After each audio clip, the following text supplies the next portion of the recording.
Telangana tours and travels bus owners association వాళ్ళ మేము ఇలా వచ్చి మాకు పెరిగిన సర్వీస్ ఛార్జీలు అనేది గవర్నమెంట్ మాకు ఇలా పెంచడం జరిగింది. దీని మీద మేము ఖండిస్తున్నాం. మాకు గతంలోనే రేట్లు పెంచారు, అన్నీ ఆ పెంచిన రేట్లే మేము తగ్గించమని అడుగుతున్నాం. ట్యాక్సీలు పెంచారు, గ్రీన్ ట్యాక్సీ పెంచారు.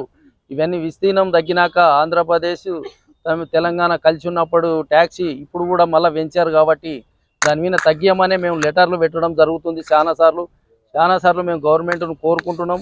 మళ్ళీ కూడా ఇప్పుడు కూడా మళ్ళీ సర్వీస్ ఛార్జీలు పెంచితే మేము కట్టలేకపోతున్నాం కాబట్టి ఈ సర్వీస్ ఛార్జ్ అనేది ఇమీడియట్గా వెనక్కి తీసుకోవాలని చెప్పి ప్రభుత్వాన్ని కోరుకుంటున్నాం. మన కమిషనర్ సార్కు కలిసి ఈ లెటర్ కూడా ఇచ్చడం జరిగింది. ఇప్పుడు లెటర్ ఇచ్చి సార్ మేము ట్యాక్సీలే కట్టలేకపోతున్నాం, ఇవన్నీ కట్టలేకపోతున్నాం, మళ్ళీ సర్వీస్ ట్యాక్సీ అనేది పెంచితే మాకు చాలా భారం అవుతుంది. మా ట్రాన్స్పోర్టు విధానం అనేది చాలా తగ్గిపోయింది, మాకు దంద లేదు. ఆంధ్రప్రదేశ్ తమిళనాడు ట్యాక్సీలు కట్టి బండ్లు పోలేక టూరిస్ట్ తిరగలేక చాలా ఇబ్బందులు పడుతున్నాం మేము ఓనర్లం. ఆంధ్రప్రదేశ్ తమిళనాడు రిసల్పోక్ అగ్రిమెంట్ రెన్యువల్ చేసుకోండి అని చెప్పి కూడా చెప్పడం జరిగింది.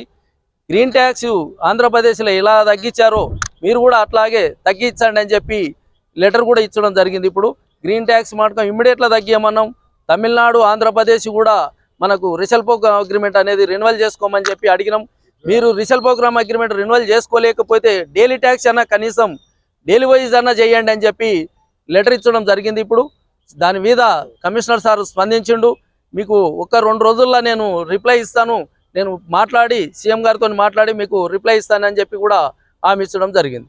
విషయం ఏంటంటే గవర్నమెంట్ వితౌట్ ఇన్ఫర్మేషన్ తోని ఈరోజు సర్వీస్ ఛార్జీలు పెంచడం అనేది సండే రోజు వాళ్ళు పెంచడం జరిగింది. ఇది అందరు కూడా రాష్ట్ర వ్యాప్తంగా కూడా అందరికీ నిజంగా కూడా భారమైనటువంటి అంశము. ఎందుకోసం అంటే వితౌట్ ఇన్ఫర్మేషన్ సర్వీస్ ట్యాక్సెస్ పెంచడం అనేది కరెక్ట్ కాదు. ఈ గవర్నమెంట్ అంటే ముఖ్యంగా ప్రజల పట్ల, ముఖ్యంగా ఆపరేటర్ల పట్ల వాళ్ళు విస్మరించి ఈరోజు ట్యాక్సీలు పెంచడం అనేది సబనం కాదని చెప్పి గవర్నమెంట్కి సందర్భంగా తెలియజేస్తా ఉన్నాము. దాంతోపాటు గత రాష్ట్ర ప్రభుత్వం ఉన్నప్పుడు ముఖ్యమంత్రి గారికి చాలాసార్లు కూడా అప్పీల్ చేశాము. ఆంధ్ర తెలంగాణ మధ్య ఈ ట్యాక్సెస్ భారం చాలా హెవీగా ఉంది. ఎందుకంటే బార్డర్ ట్యాక్స్లు అనేది ఒక సీటుకు 350 రూపాయలు పెట్టారు. ఎక్కడ కూడా లేదు వాస్తవంగా స్టేట్లో. ముఖ్యంగా నార్త్లోకి పోతే ఒక 150 రూపాయలు, 200 రూపాయలు మ్యాక్సిమం డే ట్యాక్స్ అని ఉన్నాయి. ముఖ్యమంత్రి గారికి చాలాసార్లు గత ముఖ్యమంత్రి గారికి అప్పీల్ చేస్తే కూడా మేము చేస్తామని చెప్పి పట్టించుకోలేదు. ఇప్పుడు రేవంత్ రెడ్డి గారు ముఖ్యమంత్రి వచ్చిన తర్వాత వారు దీని మీద స్పందిస్తారని చెప్పి మేము అనుకుంటా ఉన్నాం. ఈరోజు కమిషనర్ గారు కలిసినాము. ఎందుకోసం అంటే వాస్తవం కూడా ఆంధ్ర తెలంగాణకు అన్ని రకాల సంబంధాలు ఉంటాయి. ఒక పేదవాడు ఆంధ్ర పెళ్లికి వెళ్ళాలంటే, ఒక బస్ తీసుకొని వెళ్ళాలంటే 15,000 రూపాయలు ఒక రోజు కట్టవలసినటువంటి దుస్థితి ఏర్పడతా ఉంది రాష్ట్రంలో. ముఖ్యంగా రాష్ట్ర వ్యాప్తంగా కూడా ఆపరేటర్లను దీన్ని వ్యతిరేకిస్తా ఉన్నాము. ముఖ్యమంత్రి గారు దయచేసి కలగజేసుకొని, ముఖ్యంగా ట్రాన్స్పోర్ట్ మినిస్టర్ పొన్నం ప్రభాకర్ గారు కలగజేసుకొని దీని మీద చర్య తీసుకోవాలి. ఖచ్చితంగా మా ఆపరేటర్లు అందరూ కూడా వెసులుబాటు ఇవ్వాలని చెప్పి సందర్భంగా కోరుతా ఉన్నాము. ఎందుకోసం అనంటే 15,000 రూపాయలు ఏ రకంగా ఇప్పుడు విజయవాడ పోయి రావాలంటే ఒక 4-5 అవర్స్ ఆంధ్రాలో ఉంటే 15,000 రూపాయలు కలెక్ట్ చేస్తూ ఉన్నారు ఆంధ్ర వాళ్ళు. అదే రకంగా తెలంగాణ వాళ్ళు కూడా కలెక్ట్ చేస్తూ ఉన్నారు. ఈ రోజు నార్త్ ఇండియాలో చూస్తే బీజేపీ రాష్ట్ర ప్రభుత్వాలలో, ఇంకా వేరే రాష్ట్ర ప్రభుత్వాలలో చూసినట్టయితే 1 డే ట్యాక్స్ పెడతా ఉన్నారు. 1 డే ట్యాక్స్ పెడితే ఒక రోజు అటు పోయి వస్తారు, అది వెసులుబాటు ఉంటుంది. అందరు గవర్నమెంట్ కూడా లాభం జరిగే అంశము.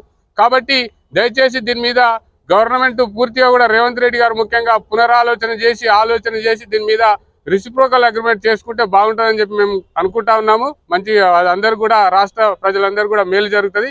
ఒకవేళ లేదు రాష్ట్ర ఆదాయానికి మాకు గండి పడుతుంది, మేము ఒకవేళ లాస్ అయిపోతాం, నష్టం జరుగుతుంది రాష్ట్రానికి అనుకుంటే కనుక డే ట్యాక్స్ పెడితే అన్ని రాష్ట్రాలలో ఏ విధంగా ఉందో ఆ విధంగా పెడితే మంచిగా ఉంటుంది. అందరికి ప్రజలకు ముఖ్యంగా ఆపరేటర్లకు న్యాయం జరిగే పరిస్థితి ఉంటుంది. ముఖ్యంగా